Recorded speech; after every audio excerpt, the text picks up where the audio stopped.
Hey everyone, welcome back to our channel. Today we're tackling a question that's on every investor's mind: 401k versus real estate. Is your money really better off in your 401k? You might think that your 401k is the safest bet for your retirement, but what if I told you that investing in real estate could potentially offer much greater return? Stick around because we're going to break down the pros and cons of both options, and you might be surprised by what you learn. So why does this matter to you? Well, the decisions you make now about where to invest your money can significantly impact your financial future. Many people blindly follow the traditional path of contributing to their 401k without exploring other potential, more lucrative options like real estate. I used to think that 401k was the best and the safest to grow my retirement fund, but after diving deep into the real estate investing side, I discovered some eye-opening truths that I need to share with you. So let's break this down into three main sections: returns, risk, and liquidity. Let's start with the 401k returns.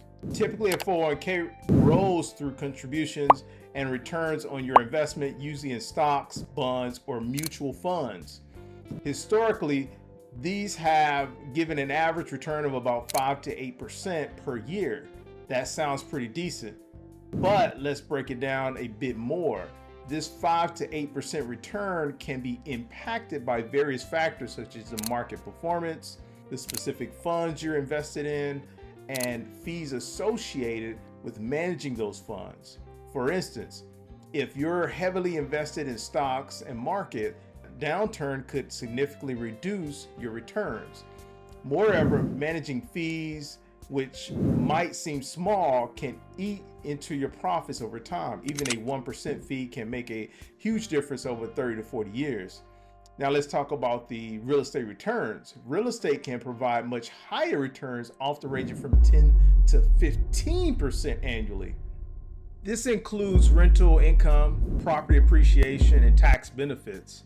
For example, consider a $200,000 property that generates $2,000 in monthly rent over a year. That's $24,000 in rental income alone. If the property appreciates by even 3 to 5% annually, you're looking at an additional 6 to 10% in value increase.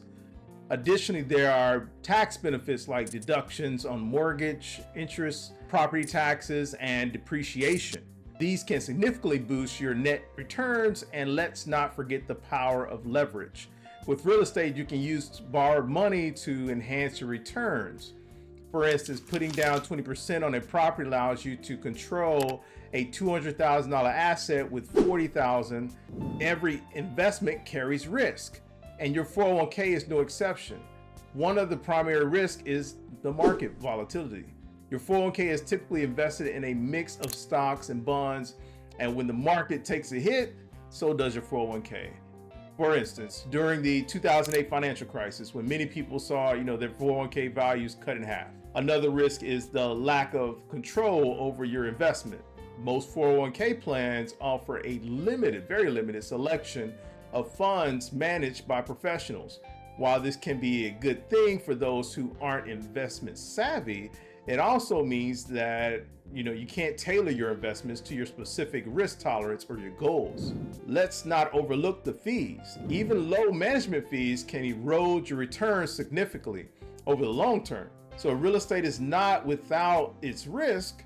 So property management, vacancies, and market fluctuations can all impact your investment.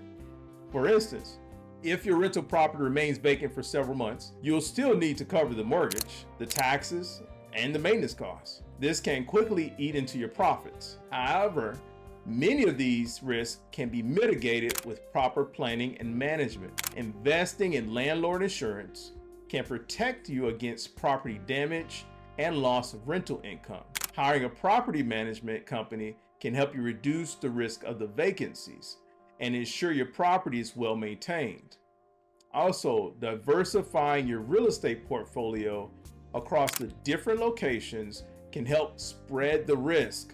Liquidity is another critical factor to consider. Funds in a 401k are not easily accessible until you reach retirement age.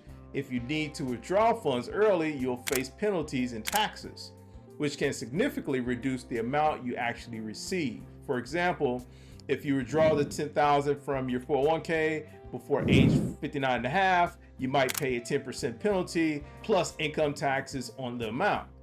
This could leave you with as little as $6,000, depending on your tax bracket. This lack of liquidity can be a significant drawback if you need access to your money before retirement. Real estate is generally less liquid than stock, meaning it can take time to sell a property and access your cash. However, there are options like refinancing to tap into the property's equity. For instance, a cash out refinance allows you to take a portion of your property's value in cash while still holding onto the asset. Now, rental income provides a steady cash flow, offering liquidity in a different form. This can be, particularly useful if you need regular income or living expenses or other investments. While real estate isn't as liquid as stocks, these strategies can provide you with access to cash when you need it. So to recap, real estate can offer higher returns, more control, and unique liquidity options compared to your 401k. However, it's crucial to weigh these benefits because the risk and your personal financial situation. If you found this comparison useful and want to dive deeper into the specifics of real estate investing, check out our previous video, How to Invest in Real Estate, 10 Tips for Choosing an Investment Partner. Trust me, it's packed with insights that will help you get started on your real estate journey. Don't forget to like, subscribe, and hit the bell so you never miss out on an update. Drop your thoughts or your questions in the comments below. I'd love to hear from you. See you on the next video.